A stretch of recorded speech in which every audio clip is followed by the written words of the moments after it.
So we are doing some work.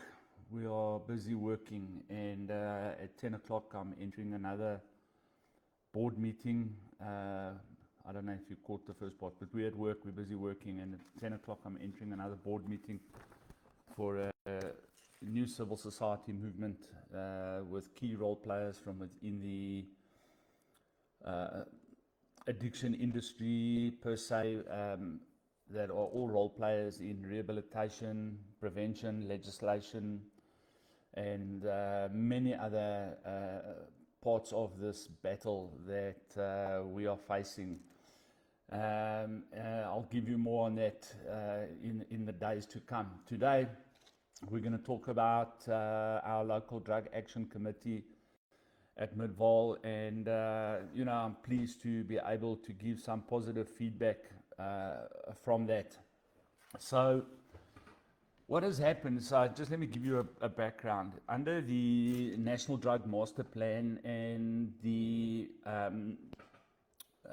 Act of 2008, the government had to form a body to enforce and first of all to compile and then to enforce in loose terms the National Drug Master Plan. And that is done through a series of structures which are provincial drug councils and local drug action committees. So it's the job of the CDA to set up provincial bodies, and then it's the job of the provincial bodies to set up municipal bodies through the municipalities in order to combat addiction and drug issues within those specific municipalities. And then those bodies have to report back to the provincial and back to the CDA, and the CDA obviously reports them back to Parliament. At the beginning of the year, we had or was it late last year? I think it was late last year, yeah. We had the Central Drug Authority Biennial Summit, where they reported back on many of the things that they attempted to achieve in the last 2 years. They've achieved some success in certain areas, but as we can see at street level, the success is not what we really would hope for. And a lot of things were identified as still core problem areas within the addiction and industry, let's put it that way, or the addiction field. And one of the key things that came up was the alcohol issue in South Africa, which is, if you think drugs are out of control, the alcohol issue is absolutely and completely off the chart, out of control. But the good news is that the government is putting steps in. They're doing at least some positive things, is that they're putting in measures to try and limit particularly alcohol availability to kids, adolescents, because we find that the younger kids begin to drink, the more problematic it will become as they get older. And then, of course, something that I'm kicking and screaming against is the cannabis legislation. I'm not opposed to the legislation as a whole.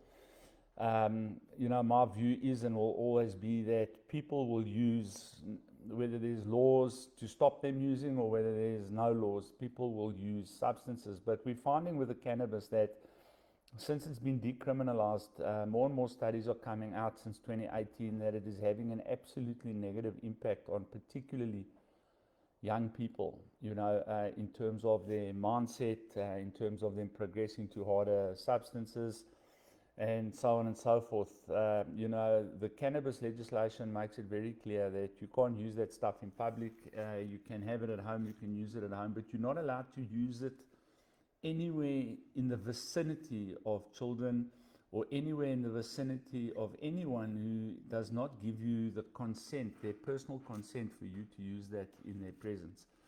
And if you do that, you are guilty of a criminal offense and you can be arrested, right?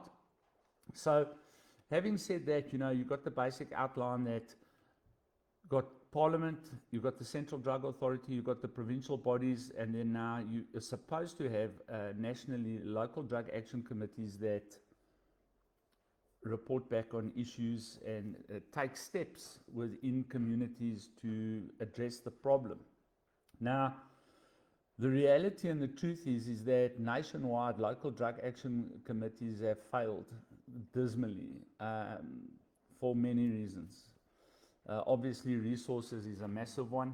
The lack of resources is huge because most of the municipalities, as we know, we're seeing it in the news every day, most of the municipalities are bankrupt. They don't even have money to fix roads and run water. You know, where are they going to find the money to support local drug action committees that need to take the problem on? And that just exacerbates the issues of poverty and crime and so on and so forth. So it's really an uphill struggle to try and address these issues that have been identified from a legal, legislative, policy type of framework, because most of the LDAs, LDACs are non-existent. But for you that live in Midvaul, it's a different story. It's a different story. And I have to give the municipality of Midvaul kudos on this. Mayor Peter Texera took this bull by the horns. He invited a large number of people to come and sign documents committing themselves to this fight, and from that they then chose a executive board of the LDAC to tackle this problem, of which I was then, I don't know why, but people feel that I was the right guy to lead that thing. So I'm very honored to be able to do that. But now the work starts, and I'm proud to say that the work is absolutely starting. We have had 2 meetings since the beginning of the year. The first one was just the leadership of the executive, where we identified certain things that need to happen. And I want to just give a report back on what we've done so far, and what is going to be happening going forward. So the municipality has formed a peace officer unit, crime combating and obviously drugs and prevention of drugs is a part of their mandate.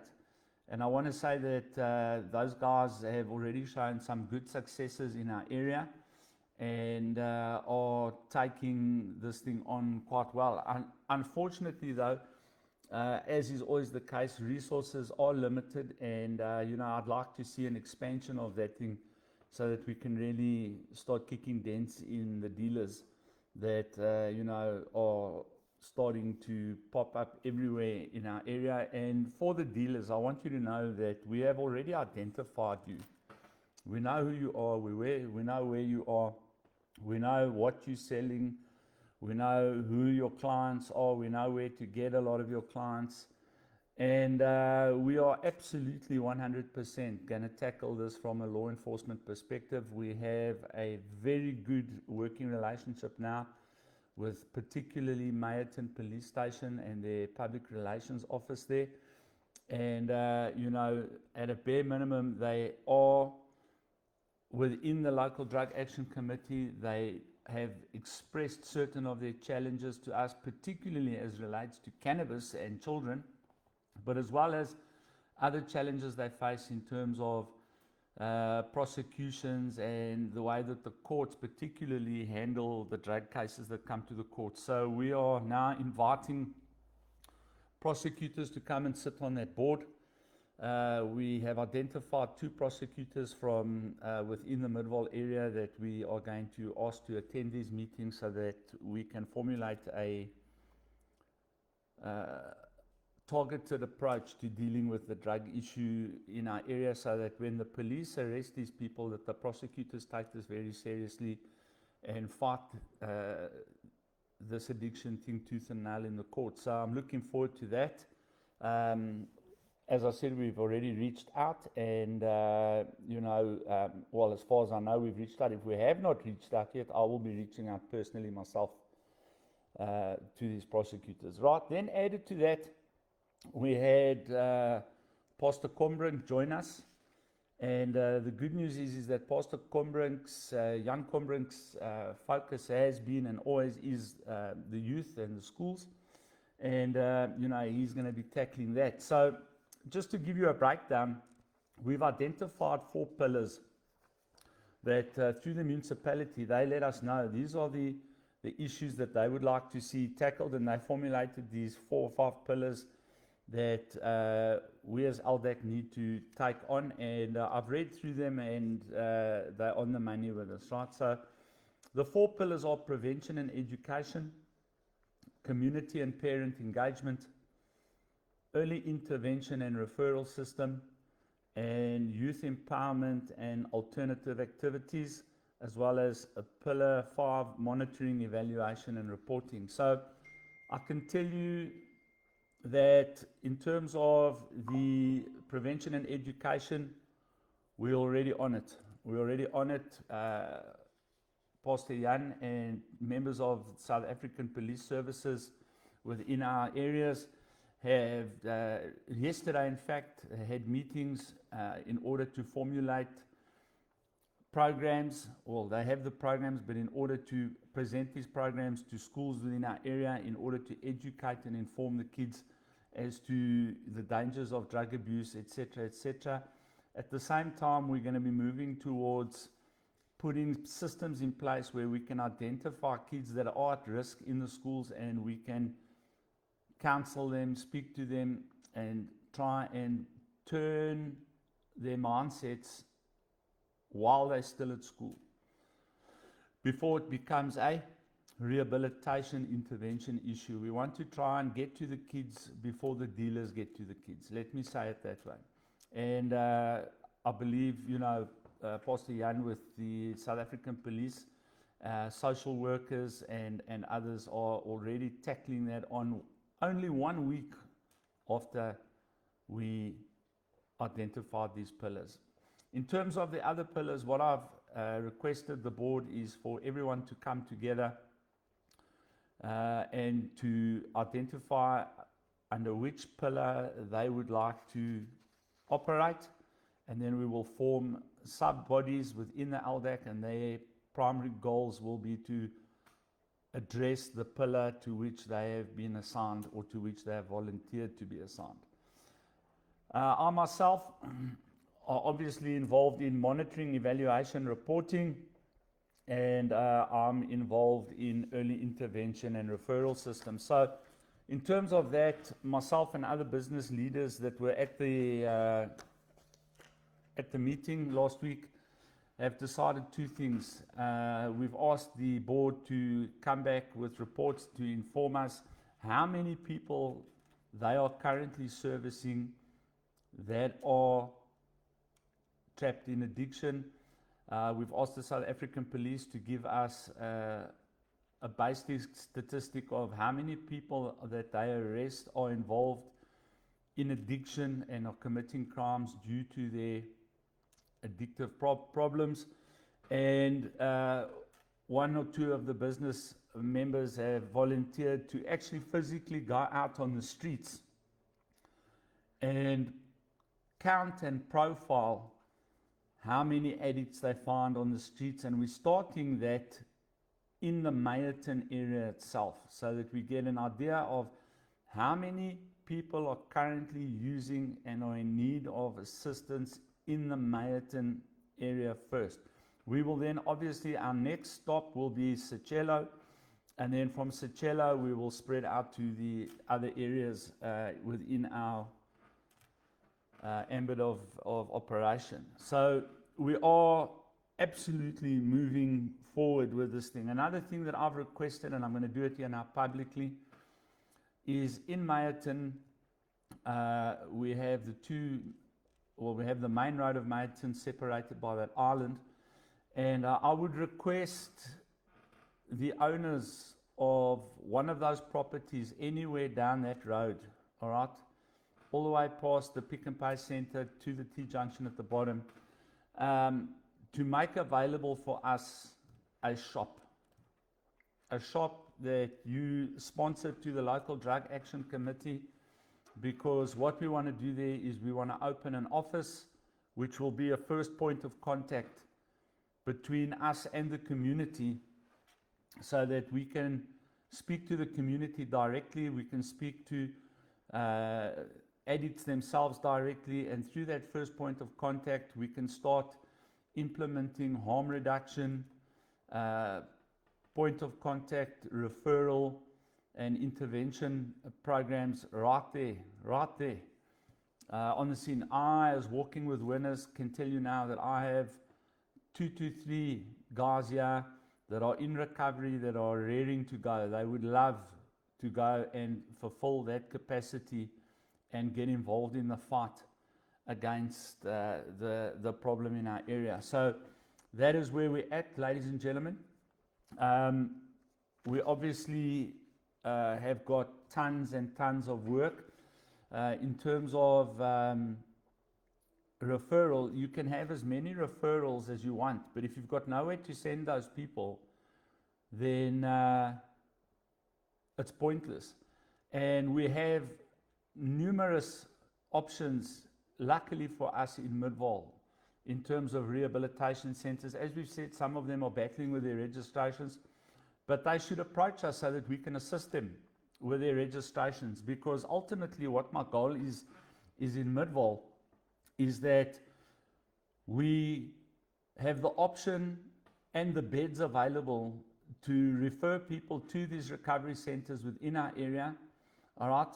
I'm not the only one. There's 1, 2, 3, 4, 5 of us in our area that I'm aware of, okay, where we can refer people, but we cannot refer people illegally as a local drug action committee. We absolutely need these people to be formalized and legalized so that we have got more options available to where we can send these people. And then last night, Jan Netlin, who is pretty much in terms of the LDAC, my 2RC,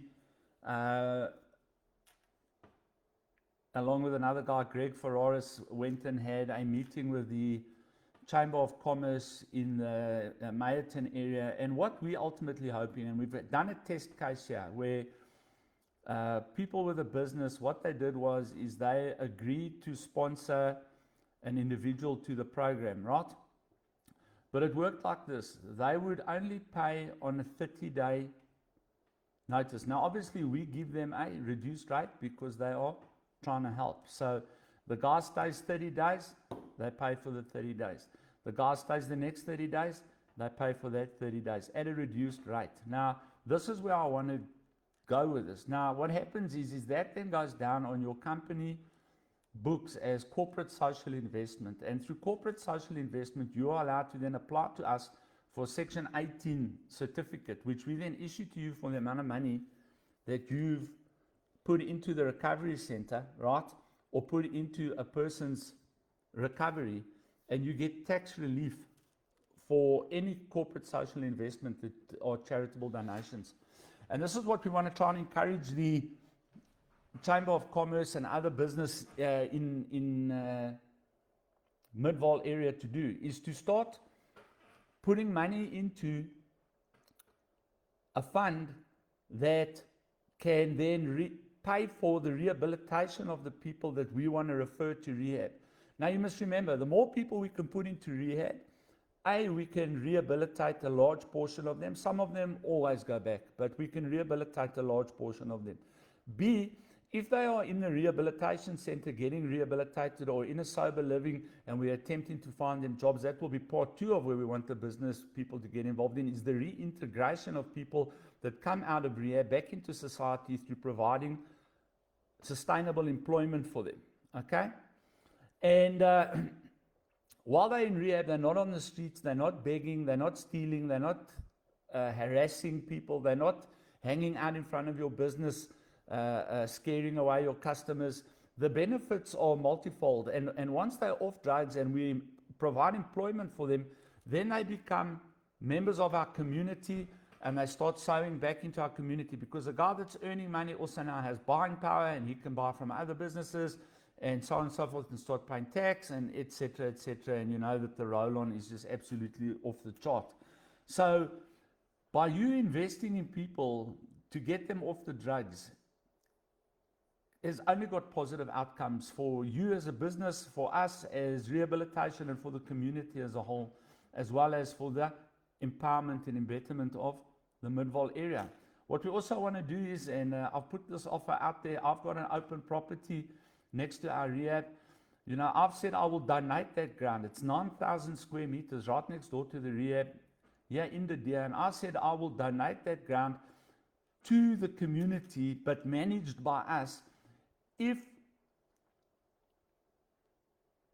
either business or government or whoever wants to get involved will come and put up a multi-field, like, you know, that paddle / football / basketball AstroTurf field, and we put in a swimming pool, a small swimming pool, and you know, we can get the kids off the streets and we can get them into somewhere where they can be active and have something to do.